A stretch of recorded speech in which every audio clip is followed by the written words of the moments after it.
বাড়ি বাংলা। এ কে আইছো এদিকে? বাইক চুরি করতাম। এটা কোনখানে আইছো? পুনাবন। তোমরা কি কেমনে আইছো? বদার বেড়া দিয়া। বেড়া কাটটা? বেড়া কাটিন না ছিল ভাগ দিয়েছি। বিএসএফ ছিল না? আর তোমার লোক কতজন আছিল? কেডা কেডা আছিল দি? আমার বড় ভাই একটা আর আমার লগে বন্ধু একটা। নাম কিতা? আকাশ আর নেদি। তোমার নাম? চাকরি। তোমার বাড়ি কোনখানে? বাড়ি কুচিবারাম। ইন্ডিয়ার যে ছেলেটা আছে এর নাম কিতা? নাম শরীফ।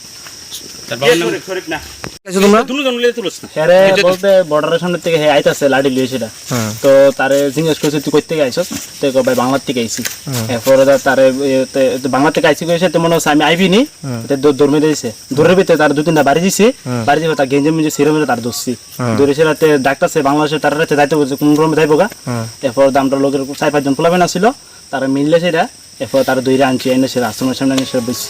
এর বাড়ি কোনখানে এমনিতে? বাড়ি হচ্ছে বাংলাদেশ। মানে উদ্দেশ্য কি ইন্ডিয়া আওয়ার উদ্দেশ্য কি?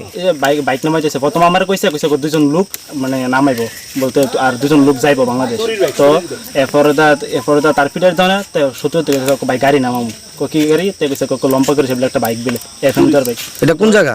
এটা হচ্ছে আশ্রম। এটা হচ্ছে আশ্রমের পেছনে জায়গাটার নাম হচ্ছে হাই স্কুল মাঠ। কোন হাই স্কুল?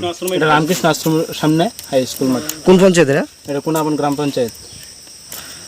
আর তোমরা আটকাইছো নি আর কাউকে? এমনি তো আর আটকাইছি না বলতে এটা ডর দেখা কি মানুষের শরীর সুরটরি লয়ে ডরে যায় না। একদিন তো আমার সামনে দেয় ওই বাইক নামে লয়ে গেছে এবার হে কইছে 2জনটা বিলা মারবো হে কইছে না হে লোকের ঠিক হয়েছে।